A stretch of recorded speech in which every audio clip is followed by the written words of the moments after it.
Hello, welcome to my channel. I need to do something a little bit different today because we need to talk about NaNoWriMo. If you haven't heard of that weird sounding acronym, it stands for National Novel Writing Month. It happens in November every year. It was started in 1999 by a college student and 21 of his friends who were like, you know what would be cool? We should write a novel in a month. Well, what's a novel? I guess it's 50,000 words. That's how many words Mice and Men has. So that's what they did. And they've kind of been shooting themselves in the foot the past couple of years. Now, to be fair, the person who created this 25 years ago, don't believe is the CEO of the company anymore and hasn't been for a while. But the organization has definitely expanded into something that is maybe getting a bit too big for its britches, for lack of a better way to say it. There were more than 400,000 participants in National Novel Writing Month in 2022 or 2023. And that is a lot of people. And as September's happening, I've been working really hard on creating supplements that I wanted to have in place for people who do National Novel Writing Month. I've hinted at this. I've talked about the writing templates I've been making, the daily tracker that I set up specifically with a 50,000 word goal in 30 days because of NaNoWriMo. I have been doing it myself in some form every year, either in camps or in November, depending on the camps being like an April and July time to do it. I've participated since 2013. I have not written a book without using Nano to help me through it in some way. So I'm coming to this from like a place of kind of high personal stakes, which is frustrating. The number of books I've written, the number of events I've participated in, the kind of smaller group that I joined that raised money for charity while doing Nano.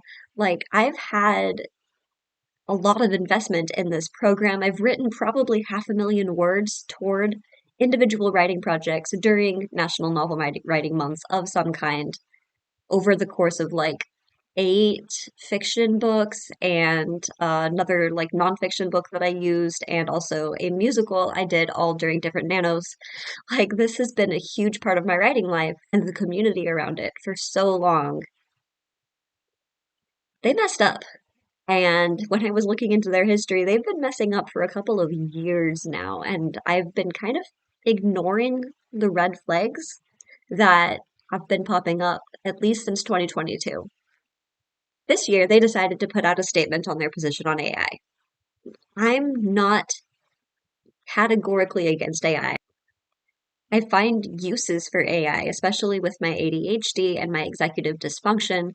I can be like, here, I can't think. This is what I decided my plan for the month is. These are the tasks I have to work on. This is how much energy I have. What should I work on? And I do a lot of external processing, so if it's like midnight and none of my friends are awake, I can turn to that and I have to be like, hey, what should I work on? What should I do? I'm not sure how to handle this. Like, personal assistant. But my opinion on what AI is good for and not good for is more nuanced than that. And the statement that Nano makes is, to put it gently, not nuanced. They basically come out and say that because they can't categorically condemn AI, that they are not going to take a statement for or against it. Basically, they're for it. Because they say that anybody who is categorically anti-AI is inherently classist and ableist because people use AI tools when they're disabled. Like, I'm really annoyed, obviously. And part of why I'm annoyed is because so many writers that I know are disabled and they use tools, and that doesn't mean they're okay with generative AI writing stories, taking their books to write somebody else's story that then goes onto Amazon to compete with theirs. Like, there's lines that could be drawn in the sand here. And the backlash from the disabled community in social media has been intense. And they came back with a statement that was like, look, we can't categorically condemn it. There are uses for it. the logical fallacies here are ridiculous. Like, there's the false dichotomy that you can either be entirely for or entirely against AI. There is room for gray here. There really, really is. There has to be room for gray, or we'll end up, shooting ourselves in the foot like they have. Um, they also have a straw man fallacy in that the question that was posed was probably, can I use generative AI to win Nano? Can I tell AI my prompts and have it spit out 1,667 words per day and call that a win? Does that count? And their response was, we can't categorically condemn AI. That is not answering the question. And then to go and add an ad hominem attack on top of that and be like, and if you think we're wrong, you are ableist and you are classist. Like, come on. That's no. People can have different opinions about things without like being insulted by a company that has worked with like 500,000 people. Oh, like it cannot be that hard to just say, look, AI is a large umbrella technology that includes many different use cases, including generative and non-generative forms, and Nano understands and supports authors who choose to use non-generative AI as prompts and a starting point for editing their work. However, Nano does not support any books created in whole or in part, whether in our programs or not, using generative AI. The spirit of National Novel Writing Month has always been that of writing a novel, not prompting a machine.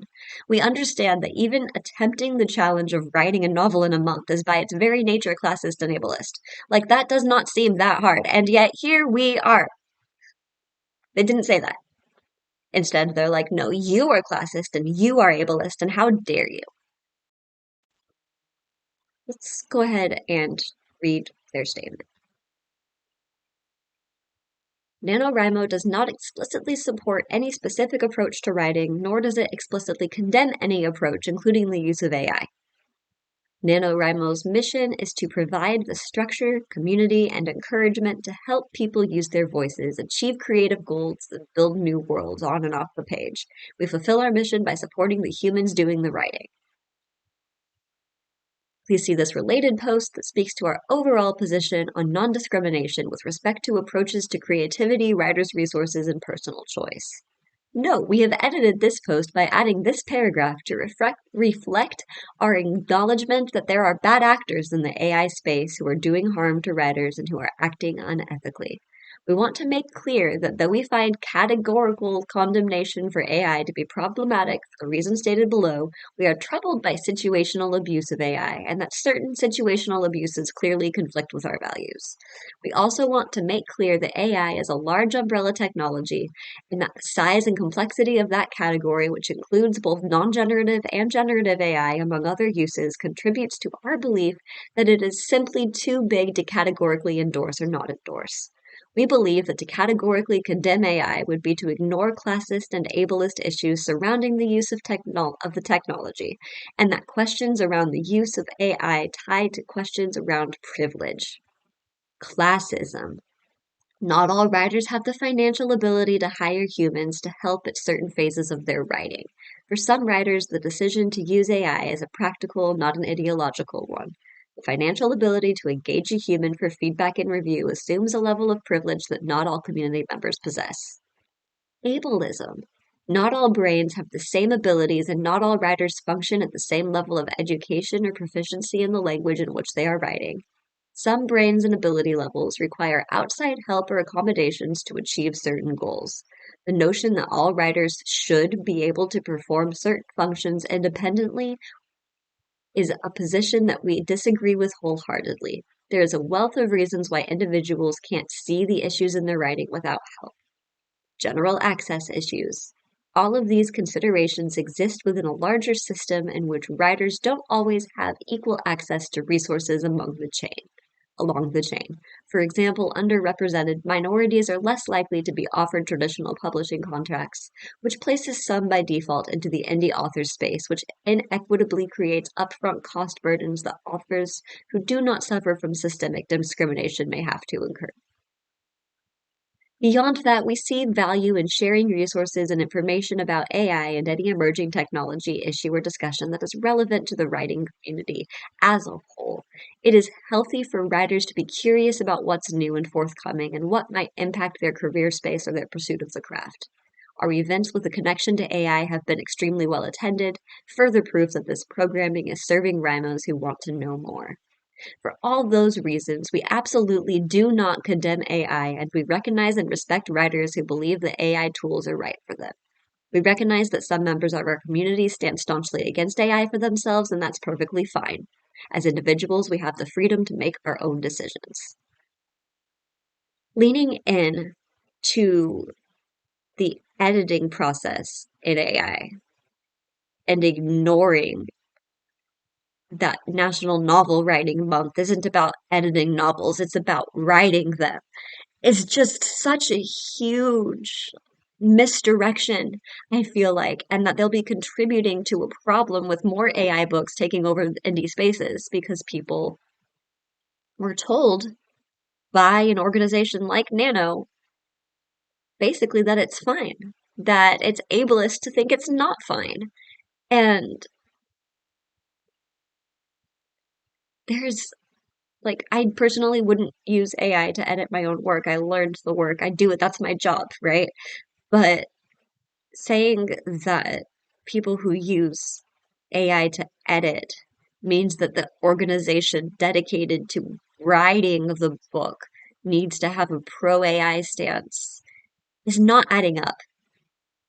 Now let's also go back in time to about a year ago when there were allegations of people in the Young Writers Program forum that were adults who were not educators that were involved in the space and were accused of grooming that moderators did not remove quickly from the space.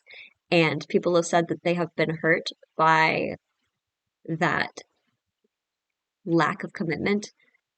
Their original response also included some like stepping around the problem and talking about like issues with moderators rather than with the community itself. So when you finish Nano and you've written 50,000 words in 30 days, you are offered prizes. And some of these prizes are legitimate, like half off of Scrivener, which is a great program, or Scapple for Mac, which I've heard good things about, but I don't use a Mac. There are those kinds of tools, but they've also partnered with organizations that are a little bit more sketchy. Writer Beware, a website that has been dedicated to finding scams and things that are not scams, but also not quite legitimate for as long as I've been involved in the writing community. And they pointed out in 2022 that two of the people that Nano's partnered with as sponsors for people who win were vanity presses at best and scams at the worst with organizations that said they would help you get published and then don't just like spam you and take your money and have this like quid pro quo going on with like how books get like voted for. And actually, they were talking about using an algorithm to figure out which books were going to be bestsellers and then choose to promote those. And so I guess it really shouldn't have come as a surprise that Nano was taking this step. So I guess it's a little bit easier for me to say that I'm stepping back from any affiliation with Nano when I'm currently not writing novels. I might come back to them, but I've been told it's better to focus on a few things at once. And right now I have like six. So novels is on the back burner for a little while. But it is easier for me to say, look, I'm going to be stepping away. I'm not going to be promoting them. I'm still going to create my novel companion because I think it's going to be a useful tool. I have really enjoyed the work that I've done individually with authors creating this and figuring out how to make a way for like a consistency Bible, for a wiki, for the world, and take all of the things that I teach when I am editing for someone and put it into a template that is at a more accessible price. So, like,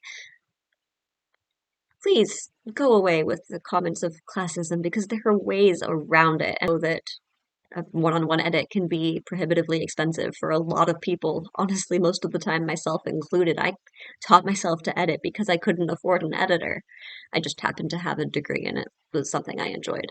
But like, I'm working too to create things that are at lower price points so that people can have access to that and can still write books that are personal, that are theirs, that were not written by a computer.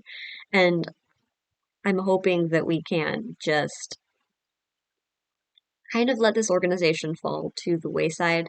I've noticed online there's been a fracturing of the social internet that where larger systems are falling apart and smaller systems like private discords for people are becoming a lot more popular, where we're getting back into almost like an early 1990s feel of the internet where small forums are much more accessible and provide a lot more community than social media platform driven by an algorithm where every other thing you see is an ad. And I'm really excited for this change, and I'm hoping that and the fall of Nano, first of all, is coming, and that people create smaller challenges within communities that they can really connect to. I know in a community that I'm involved in where I've been doing my writing for the last 5, 6, 7 years somehow. Um, we're thinking about moving a writing challenge into January and having somebody run it there, and still like banding together as a smaller community where we then can just encourage each other and work in group and community, which I think is a good change. I do think that there's a bigger benefit to being in smaller communities than there is to developing an audience and being an influencer and going on to anonymous public places like Nano to publish and go through your work.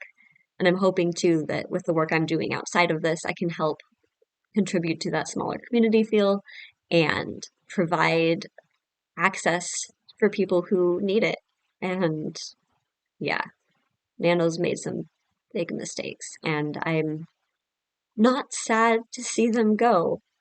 Little nostalgic for what it was, but it feels like the right direction to kind of totally cut ties with this phase in my writing life. Anyway, like and subscribe if this is the kind of video you want to see more of from me. Let me know for sure. I will be back with some videos about ADHD and Notion tutorials soon, and I hope you have a good day.